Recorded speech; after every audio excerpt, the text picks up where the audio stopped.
Sejarah Dunia yang Disembunyikan. Karya buku Jonathan Black.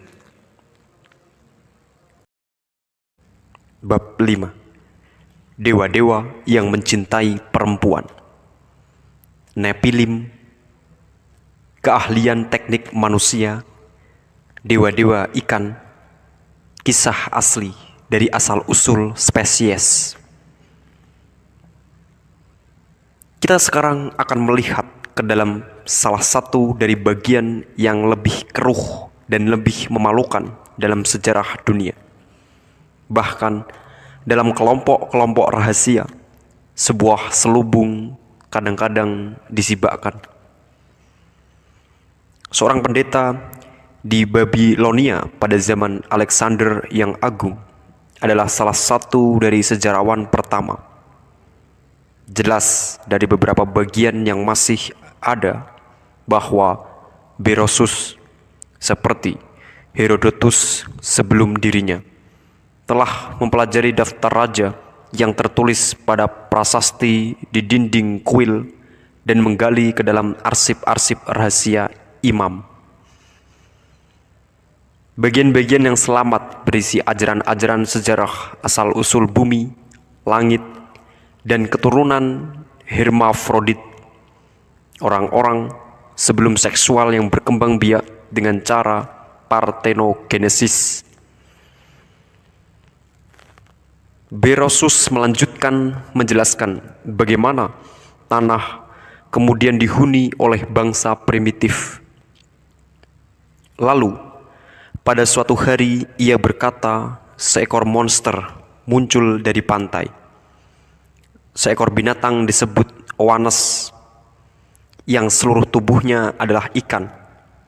Di bawah kepala ikan ia mempunyai kepala lainnya dengan kaki di bawah seperti kaki seorang laki-laki terhubung dengan ekor ikan. Suara dan bahasanya terdengar lancar dan bahasa manusia, dan gambarannya masih ada bahkan hingga sekarang. Monster ini biasanya melewatkan harinya di antara manusia, tetapi tidak makan makanan manusia. Dan ia memberi manusia sebuah pelajaran menulis, ilmu pengetahuan, dan berbagai macam kesenian. Ia mengajari mereka untuk membangun kota-kota, mendirikan kuil-kuil, menghimpun hukum, dan menjelaskan kepada mereka pengetahuan geometris. Ia membuat manusia membedakan benih-benih dan memperlihatkan kepada mereka cara memetik buah-buahan.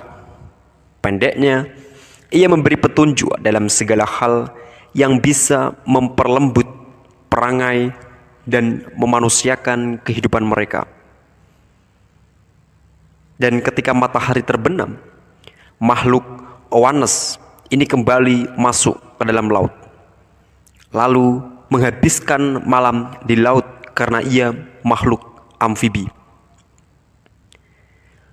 Setelah penampilan makhluk seperti Oannes ini, kisah yang sama tentang dewa ikan yang tiba-tiba muncul dan menjadi guru manusia bisa ditemukan pada tradisi lainnya.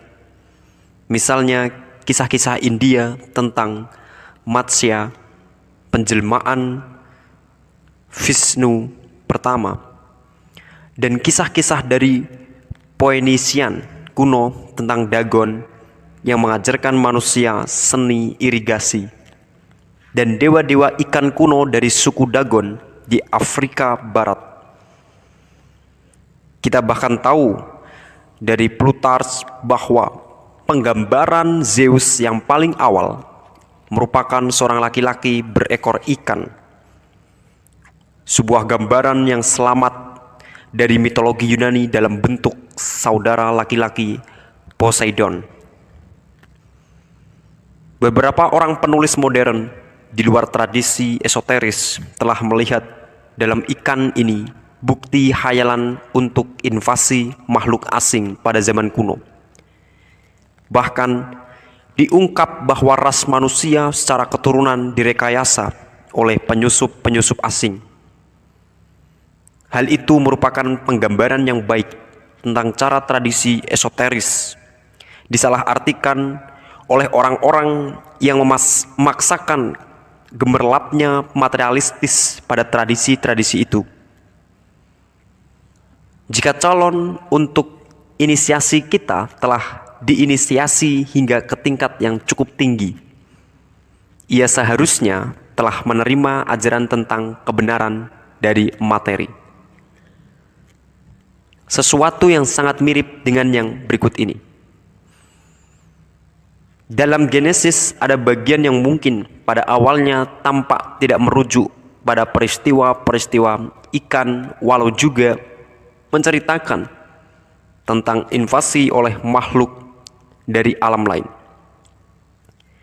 Genesis 6.1/5.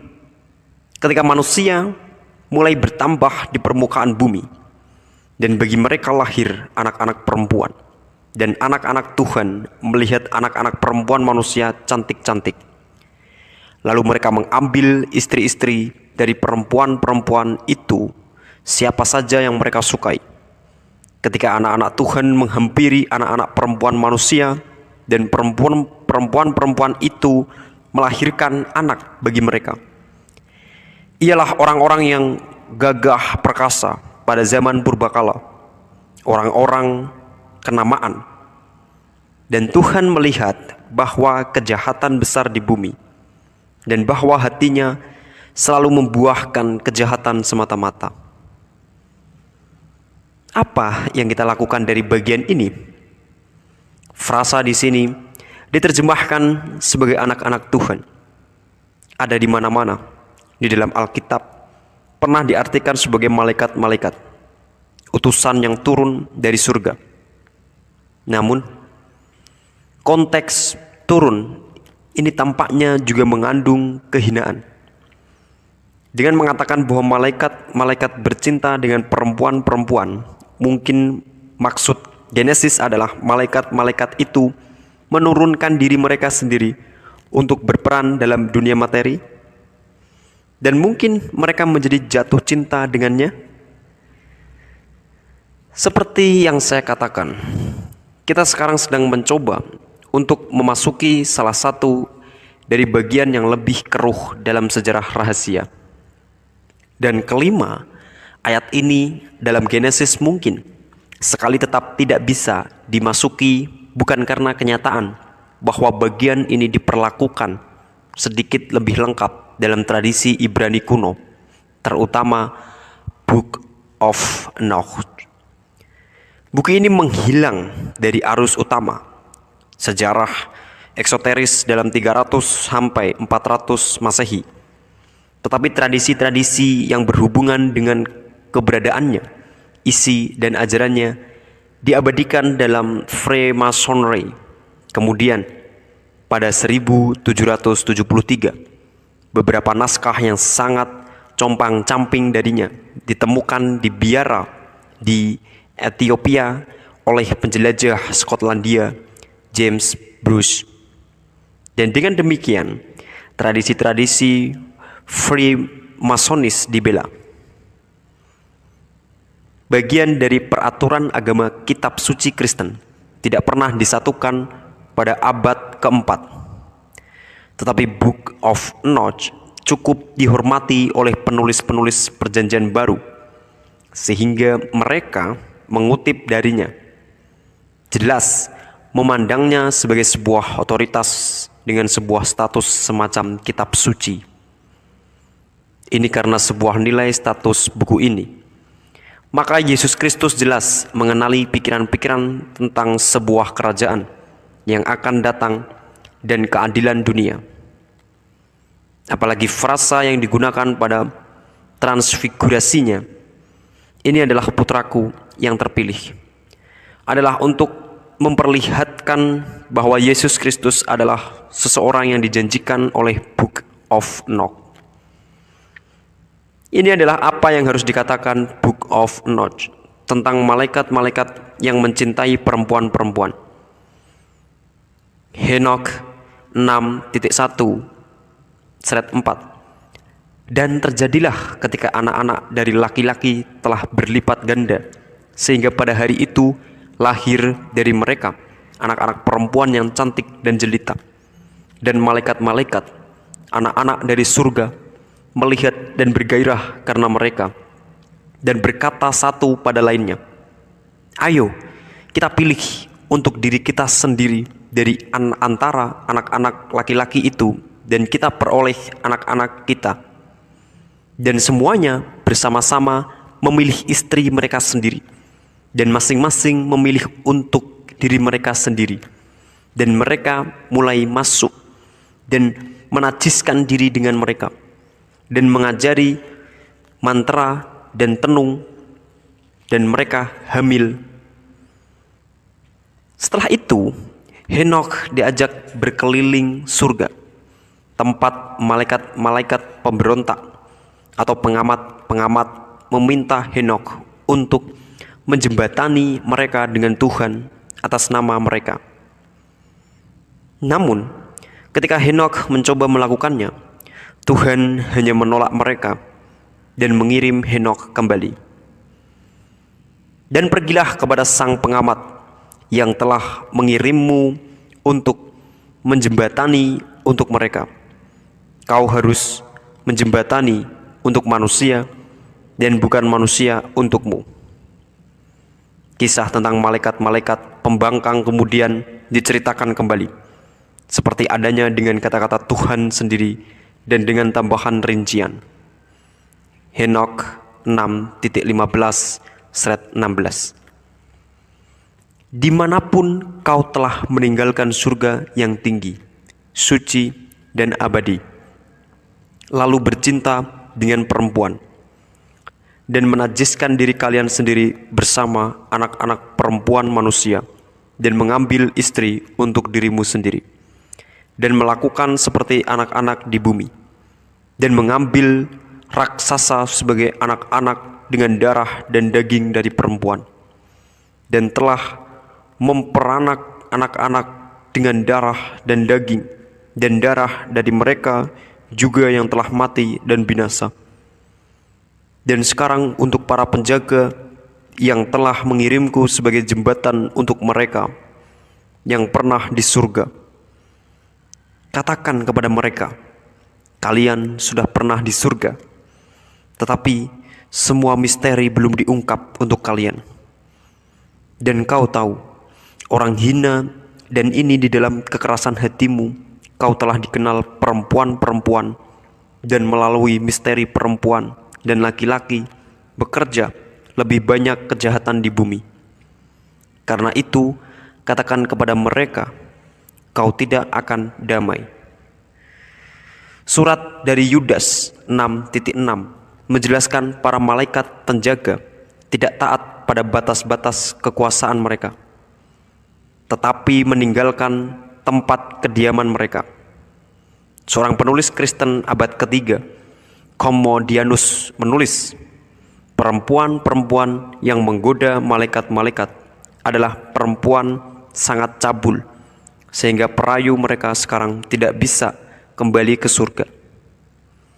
Akan tetapi, di luar yang sedikit itu, petunjuk terpisah-pisah yang aneh meletakkan sekumpulan sifat yang akrab dengan kita semua. Ketika surat dari Yudas menjelaskan para malaikat penjaga sebagai tidak tetap berada pada masa yang telah ditunjuk, tampaknya merujuk bahwa mereka adalah semacam penjaga waktu. Namun akhirnya memberitahu kunci untuk mengungkap jati diri tersembunyi dari malaikat-malaikat yang jatuh, terletak pada jumlah mereka, seperti yang diberikan dalam salah satu dari versi Book of Enoch, yaitu 7. Dalam semua tradisi 7 adalah jumlah dewa-dewa besar di tata surya. Lagi kita melihat bahwa kisah Alkitabiah telah disembunyikan di dalam kisah dewa-dewa astronomis seperti dari Yunani dan Romawi. Malaikat-malaikat yang secara seksual tergoda perempuan manusia tidak lain adalah dewa-dewa Olympus. Kita telah melihat bahwa Alkitab berisi catatan tentang penciptaan yang disembunyikan, yang peran utamanya dimainkan oleh Saturnus, bumi, matahari, Venus, dan bulan. Kita telah mengikuti kisah dari materi murni hingga ke nabati, ke pengaduan pertama dari kehidupan hewani. Zaman selanjutnya akan ditandai dengan kehadiran dewa-dewa dari tata surya. Jupiter atau Zeus, seperti dikenal oleh orang-orang Yunani, menjadi raja dari seluruh dewa. Dewa-dewa Mars dan Merkurius akan terbang menampakkan diri selama zaman ini juga. Bayi Jupiter harus disembunyikan dari ayahnya. Saturnus, ibu bumi, menyembunyikan Jupiter di pulau Kreta dalam sebuah gua jauh di bawah tanah, terpisah dari dewa-dewa lainnya. Jupiter hidup dari minum susu kambing, peri, dan makan madu lebah suci.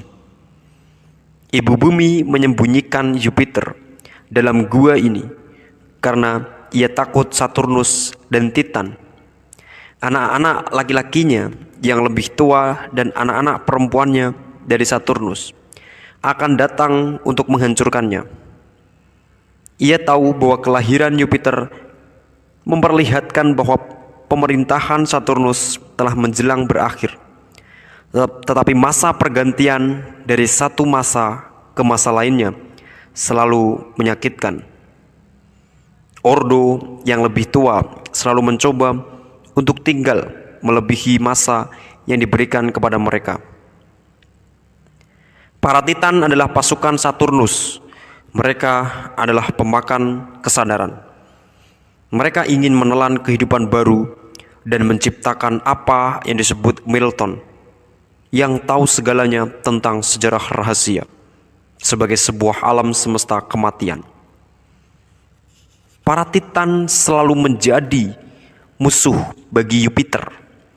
Mereka gagal membunuhnya ketika masih bayi, tetapi mereka tidak berhenti memeranginya, baik sesekali maupun dalam perang besar. Hingga akhirnya dan secara meyakinkan Jupiter mengalahkan dan memenjarakan mereka di bawah tanah. Di sana pasukan besar materialisme ini menjadi bagian dari susunan bumi, dan jika gunung berapi bergemuruh dan mengancam untuk meletus, orang-orang kuno mendengar ketidakpuasan mereka. Dengan dipenjaranya Titan, Jupiter menjadi seorang penguasa gunung Olympus yang diakui, raja dari dewa-dewa dan dewa dari zaman baru.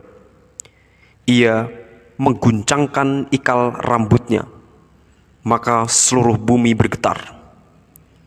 Ia satu-satunya dewa yang cukup kuat untuk melemparkan petir. Dalam adikaryanya, The Marriage of Cadmus and Harmony, Roberto Calasso, seorang penulis dan sarjana Italia yang telah berusaha keras untuk memperkenalkan esoteris kepada khalayak yang lebih luas sehubungan dengan kenyataan historis di balik mitos, dengan mengatakan Olympus adalah sebuah pemberontakan cahaya melawan kebenaran. Dengan kata lain, dewa-dewa Olympus, Jupiter, Apollo, Mars, Merkurius, Diana, Athena, dan yang lain memberontak melawan pembatasan yang dibuat oleh Saturnus.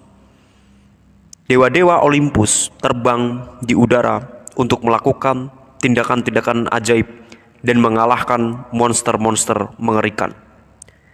Itu adalah zaman yang luar biasa dan sangat baik, yang memukul dan menggeliat dalam pikiran, mengilhami beberapa kesenian paling penuh khayalan dalam sejarah, ukiran, dan literatur. Akan tetapi, ia juga agak sinis, sebuah zaman yang dicap memiliki ambiguitas moral.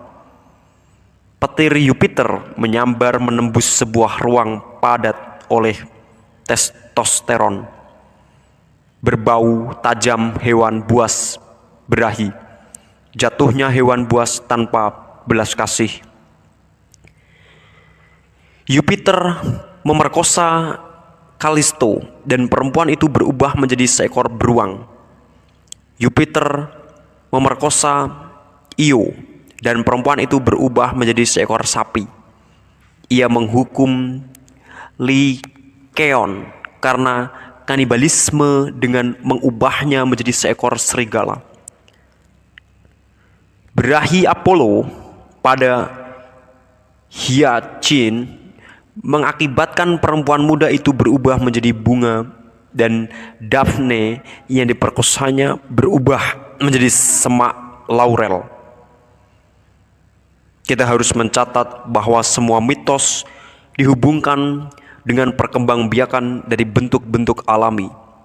Semakin padatnya setiap sentimeter persegi dari planet kita dengan berbagai macam tumbuhan yang tak terhitung dan hewan. Keragaman kehidupan yang merupakan kemegahan alam itu sendiri. Zeus bukan moral dalam artian yang akan dikenali Musa, tetapi ia dan rekan-rekan Olympusnya mengendalikan nafsu kesuburan. Miliaran kreativitas dari dunia biologis. Akan tetapi, bagaimana dengan sejarah dewa-dewa ikan itu? Bagaimana bisa cocok? Kita telah melihat bahwa banyak mitologi di seluruh dunia menceritakan kisah-kisah aneh tentang kedatangan dewa-dewa ikan. Dan kita telah menyentuh kenyataan. Bahkan Jupiter pada penggambarannya yang paling awal merupakan salah satu dari mereka. Kita telah melihat juga bahwa mitos-mitos tentang Jupiter dan dewa Olimpia lainnya merupakan sebuah catatan penyebaran dari bentuk hewani.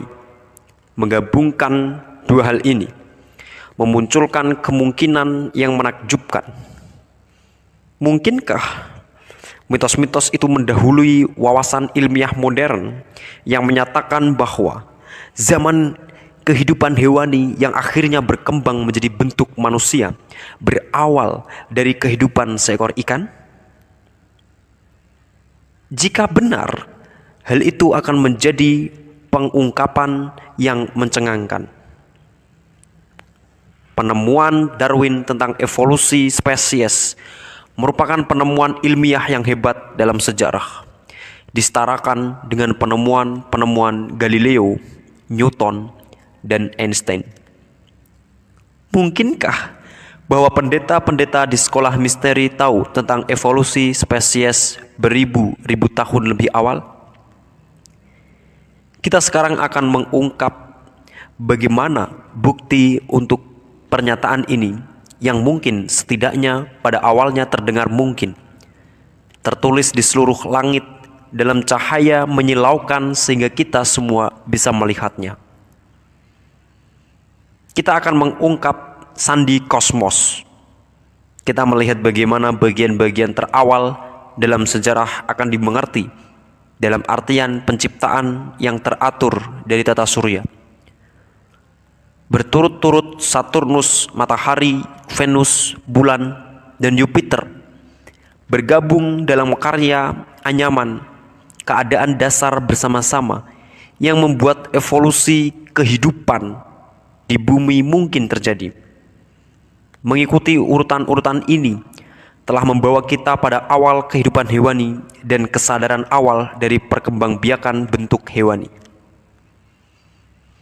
Untuk memahami sejarah perkembangan dari bentuk hewani ini, kita harus kembali lagi ke astronomi dan mengikuti urutan yang dipercaya orang-orang kuno bahwa planet-planet diciptakan kita sekarang kembali ke sebuah urutan yang saling berkaitan erat.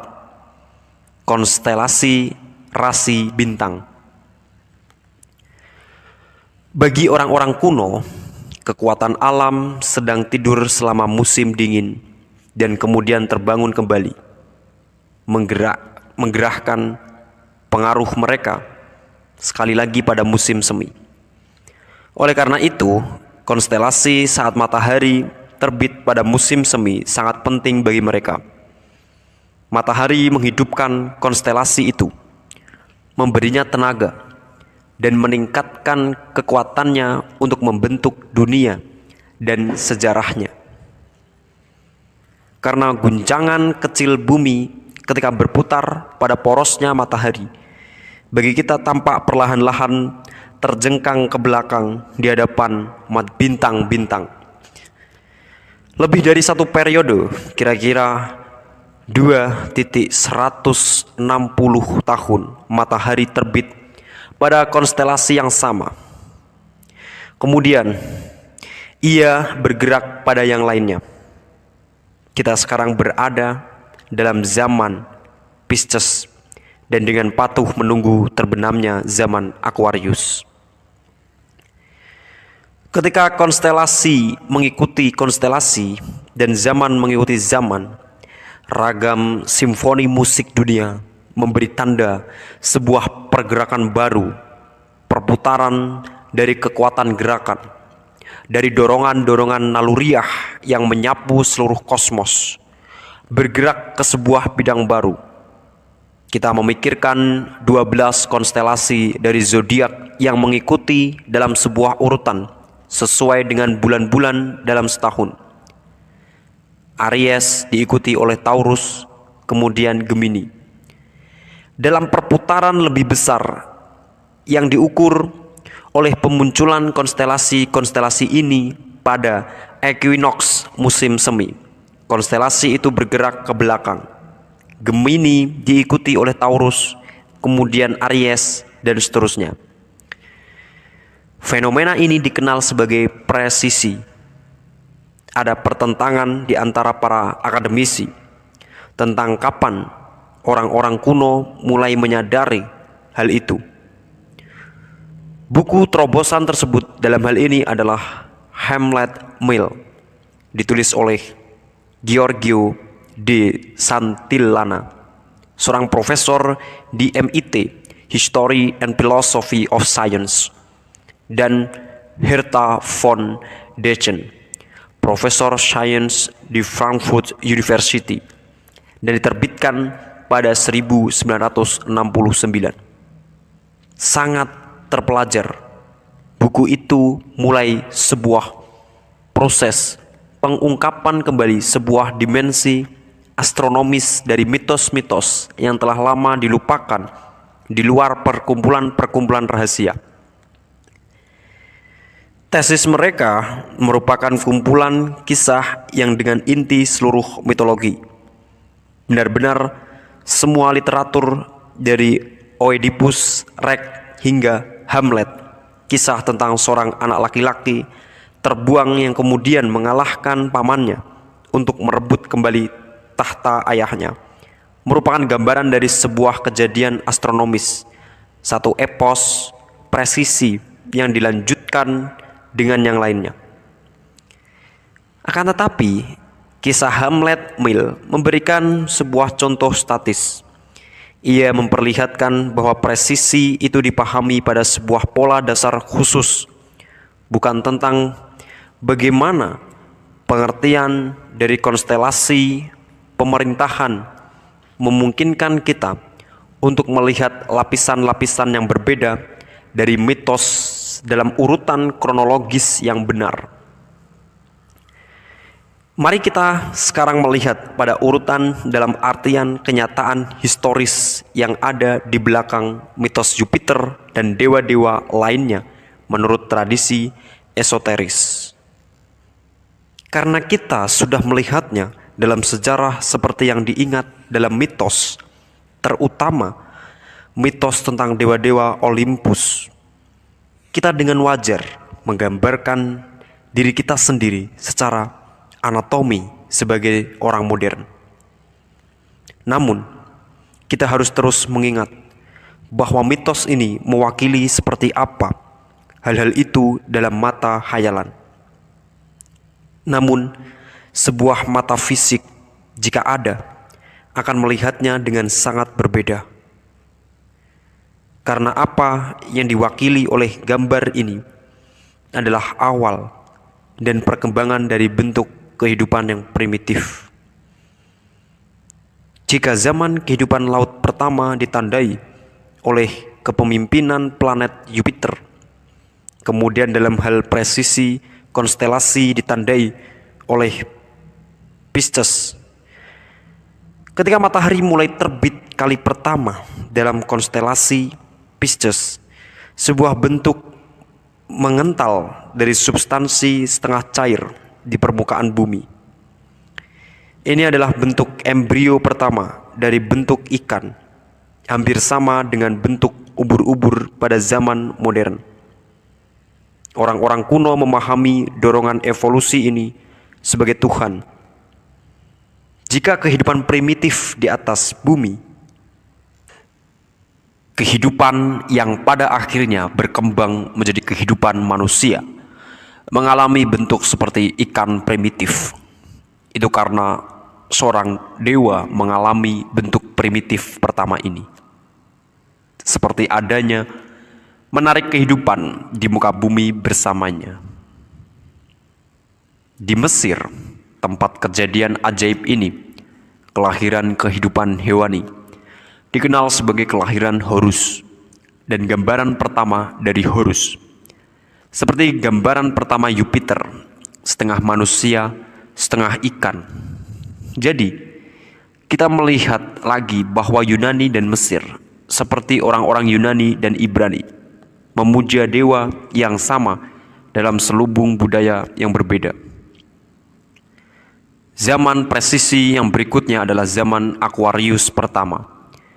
Ini adalah masa evolusi amfibi, makhluk mengambang raksasa, semacam lumba-lumba modern, tetapi dengan kaki dan tangan berselaput dan kening seperti lentera.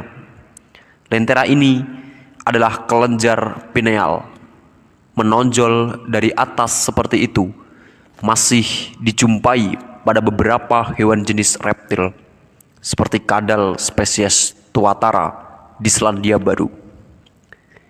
Lentera itu masih merupakan organ utama makhluk proto-manusia dari presisi, peka terhadap hangat dan dingin pada makhluk hidup lainnya, baik yang ada di dekatnya maupun yang jauh.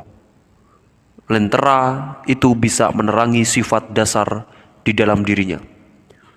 Proto-manusia ini bisa memberikan intuisi, juga sifat tumbuhan, menilai kesesuaian mereka sebagai makanan atau obat dengan cara yang bisa juga dilakukan oleh beberapa jenis hewan.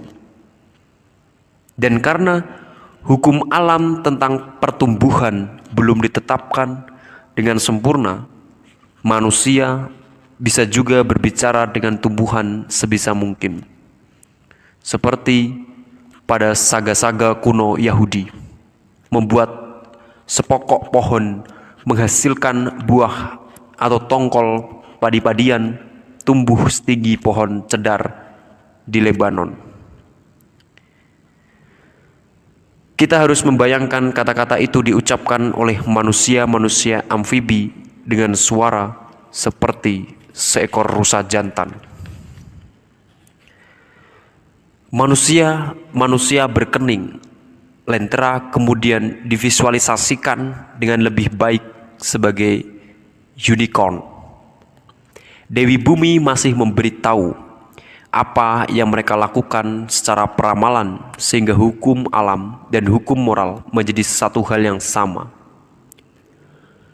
Kebenaran historis ini digambarkan dengan indah pada permadani terkenal dalam Musée de Cluny di Paris, dengan seekor unicorn meletakkan kepalanya di atas pangkuan seorang perawan.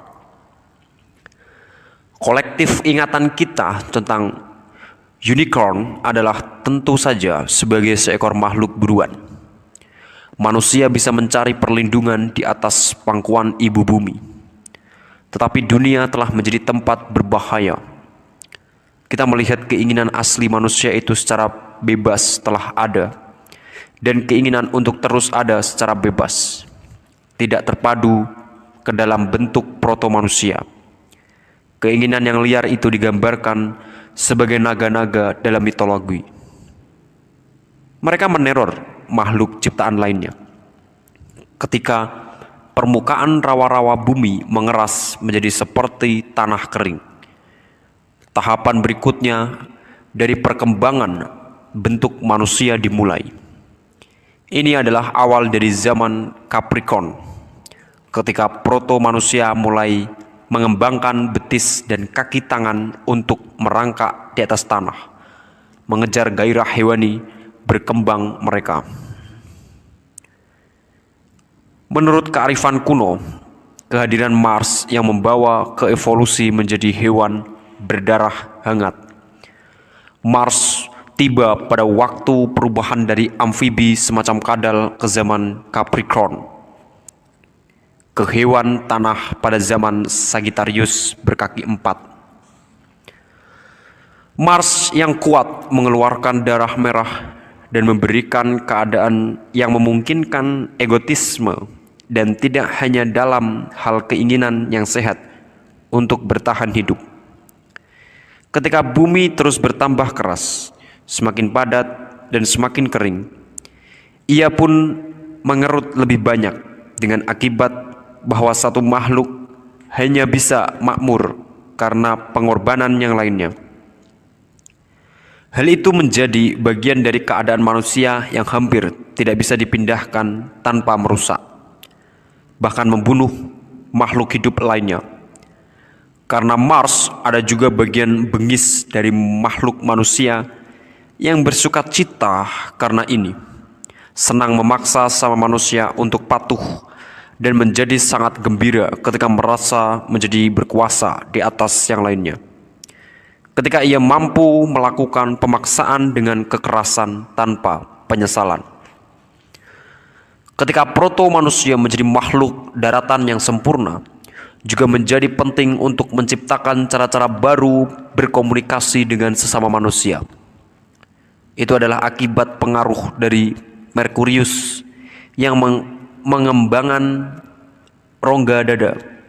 Merkurius juga membuat anggota tubuh yang lebih ramping dan lebih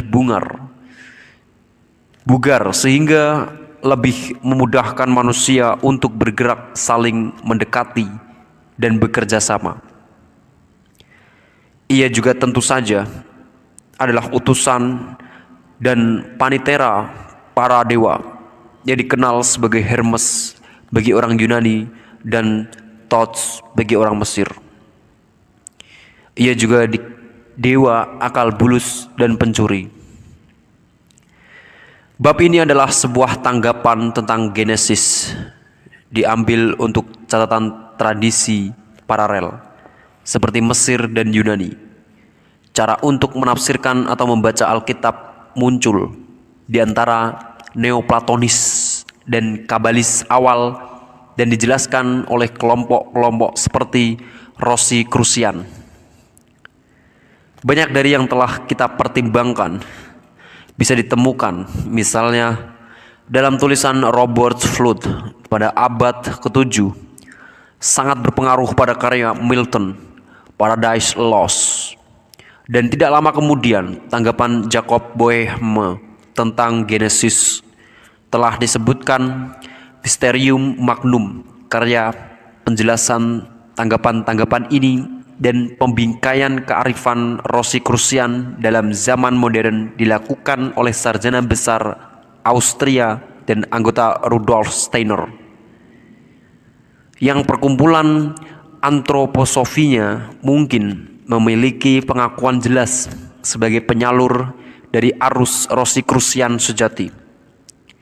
Meski di luar tradisi esoteris, hal itu diakui bahwa masyarakat kuno di seluruh dunia memperlihatkan persamaan yang luar biasa tentang gambar yang berhubungan dengan urutan konstelasi zodiak. Kecocokan yang diperlihatkan gambar-gambar ini menjadi lebih menakjubkan ketika Anda memandang betapa kecil pengaturan bintang-bintang seperti yang terlihat di permukaan bumi.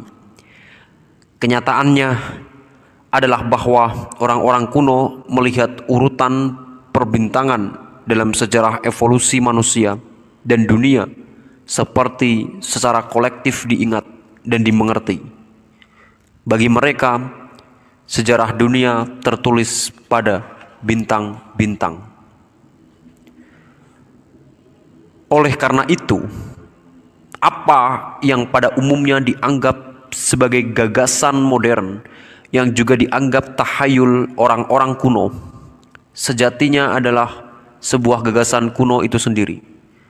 Sebuah pemahaman tentang urutan evolusi spesies berasal dari ribuan tahun sebelum Darwin memulai dalam HMS Beagle. Sejarah rahasia ini tertulis dalam khayalan zodiak, ditulis oleh anggota seperti Jacob Boehme dan Robert Flood, dijaga dan dilanjutkan ke zaman modern oleh kelompok-kelompok esoteris, tetapi selalu dan sangat berhati-hati sehingga sulit bagi orang luar untuk memahaminya. Lalu, pada abad ke-19 ketika naskah-naskah keramat agama Hindu kali pertama diterjemahkan ke dalam bahasa-bahasa Eropa, banyak pengetahuan esoteris yang semula dengan sangat hati-hati dijaga dan dikendalikan, sekarang bocor ke kesadaran masyarakat. Kagum akan gagasan-gagasan itu mengakibatkan sebuah minat baru dalam Kabbalah dan tradisi barat lainnya, dan membantu menyulut kegilaan akan spiritualisme. Banyak kaum intelektual pada zaman itu menjadi tertarik dalam mencoba menggunakan metodologi ilmiah untuk spiritual dan fenomena spiritualis pada 1874. Charles Darwin menghadiri sebuah upacara pemanggilan roh dengan novelis George Eliot, saingan Darwin A. E. Wallace. Ambil bagian dalam beberapa percobaan terkendali, hingga spiritualisme mempercayai fenomenanya bisa diukur dan diuji seperti fenomena lainnya.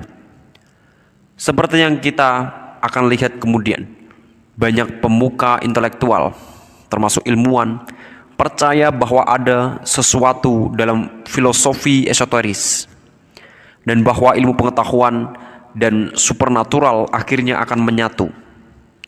Friedrich Max Müller adalah sarjana Jerman yang masih muda, bekerja pada East Indian Company pada 1840-an untuk menerjemahkan Rig Veda sebelum diberi penghargaan sebuah kedudukan sebagai seorang guru besar di Oxford. Ia terus menerjemahkan buku-buku suci dari timur sebanyak 50 jilid, sehingga untuk kali pertama doktrin-doktrin esoteris timur bisa dibaca secara meluas. Ia juga sangat akrab dengan Darwin yang selalu surat menyurat secara teratur. The Origin of Species diterbitkan pada 1859. Dalam sejarah rahasia, evolusi spesies bahkan bukan kemajuan seperti yang diduga ilmu pengetahuan. Ada liku-liku yang memiliki implikasi penting sebagai cara memahami fisiologi dan mental kita sendiri. Ada jalan buntu, permulaan palsu, dan bahkan niat penyabotan yang sengaja. Menurut doktrin rahasia, hewan berevolusi menjadi bentuk yang akrab dengan kita sekarang, dipengaruhi oleh bintang-bintang dan planet-planet. Misalnya, singa oleh konstelasi Leo dan banteng oleh konstelasi Taurus. Area kosmis adalah seluruh bentuk biologis dunia yang secara bertahap akan bergabung menjadi manusia, yang ditujukan untuk menjadi raja dari segala ciptaan. Ketika dewa-dewa memimpin kemanusiaan menjadi semakin dekat pada anatomi manusia, seperti yang kita ketahui sekarang, mereka menganggap bahwa bentuk sebagian hewan dan sebagian manusia diingat oleh orang-orang Sumeria, orang-orang Mesir, orang-orang Persia, dan orang-orang Babilonia. hingga akhirnya mereka menganggap bentuk-bentuk sempurna secara anatomis yang diingat oleh peradaban besar terakhir dari dunia kuno, orang-orang Yunani dan Romawi misalnya. Dewi dari planet Venus adalah Hathor yang berkepala sapi, dan dewa planet Merkurius adalah Anubis yang berkepala anjing pada dinding kuil orang-orang Mesir. Menurut tradisi rahasia, dewa-dewa yang sama, makhluk-makhluk hidup yang sama diingat oleh orang-orang Yunani klasik berikutnya dalam sebuah bentuk yang lebih berkembang. Naskah kuno menjelaskan zaman ini juga meletakkan penekanan pada raksasa-raksasa. Penulis Book of Enoch ditulis dalam tradisi Ibrani, dan Plato ditulis dalam tradisi Yunani. Setuju bahwa pada zaman sebelum air bah ada ras raksasa. Sejatinya, tradisi-tradisi dari ras raksasa yang kuno sekali bisa ditemukan di seluruh dunia. Dari Danavas dan Daitias dari India hingga Miao Tse dari Cina. Dalam sebuah dialogue between Midas, the Phrygian, and Silenus yang selamat dalam bentuk pecahan dari zaman Alexander yang Agung, Silenus berkata bahwa orang-orang tumbuh berukuran 2 kali lipat dari orang-orang terjangkung pada masanya, dan mereka hidup dengan usia yang 2 kali lipat juga. Dalam tradisi rahasia, patung raksasa Bamyan yang baru-baru ini dihancurkan di Afghanistan bukan patung 3 raksasa Buddha, melainkan patung seukuran sebenarnya dari raksasa dengan tinggi 173, 120, dan 30 kaki. Pakaian yang membuat mereka tampak seperti Buddha terbuat dari semen. Dikatakan telah ditambahi dengan batu setelah itu. Pada abad ke-19 dicatat bahwa orang-orang daerah percaya bahwa mereka adalah patung Miao Tse, raksasa-raksasa dari tradisi Cina. Patung-patung terkenal dari Easter Island juga diduga memiliki ketinggian dari raksasa-raksasa bersejarah. Ular-ular, laba-laba, kumbang, dan makhluk-makhluk parasit dibentuk di bawah pengaruh kebengisan dari sisi gelap bulan. Kemudian ada orang sinting di jalan buntu, laki-laki berkaki 1, manusia kelelawar, manusia serangga, dan manusia berekor. Manetho, sejarawan Mesir dari abad ketiga Masehi, juga mencatat tradisi-tradisi keturunan malaikat-malaikat pengawas, menulis mereka membawa manusia bersayap ganda, juga yang lainnya dengan 4 sayap dan 2 wajah. Manusia dengan 1 tubuh dan 2 kepala, sementara manusia lainnya mempunyai paha kambing dan tanduk pada kepalanya. Yang lainnya mempunyai kaki belakang kuda dan kaki manusia di depan. Ada juga yang lainnya dikatakan laki-laki berkepala banteng dan anjing-anjing berkepala 4 yang ekornya muncul dari punggung seperti ekor ikan, dan monster-monster lainnya, makhluk-makhluk seperti naga. Maka ini adalah zaman yang dikenang dalam mitos-mitos besar dan bergema dalam literatur khayalan yang besar, seperti The Lord of the Rings karya J.R.R. Tolkien dan buku serial Narnia karya C.S. Lewis. Literatur khayalan ini mewakili sebuah aliran ke dalam masa kini dari sebuah kenangan kolektif dari zaman itu, ketika manusia hidup di bumi bersama dengan raksasa-raksasa, naga, putri duyung, manusia setengah kuda, unicorn, manusia bertanduk kambing, manusia bertelinga dan berekor kuda, legiun kurcaci, peri, bidadari, perihutan, dan makhluk hidup spiritual yang lebih rendah yang melayani dewa-dewa, dan manusia hidup berdampingan dengan mereka, berperang bersama mereka, dan kadang-kadang jatuh cinta kepada mereka. Dalam sejarah rahasia, makhluk-makhluk terakhir untuk berinkarnasi sebelum manusia adalah kera. Mereka muncul karena beberapa roh manusia bergegas berinkarnasi terlalu cepat sebelum anatomi manusia disempurnakan. Oleh karena itu, dalam sejarah rahasia tidak benar mengatakan bahwa manusia adalah keturunan kera, tetapi kera mewakili sebuah degenerasi dari manusia. Tentu saja tidak ada makhluk menakjubkan yang meninggalkan jejak dalam catatan fosil. Jadi, mengapa laki-laki dan perempuan hebat dalam sejarah, anggota perkumpulan rahasia, percaya kepada mereka?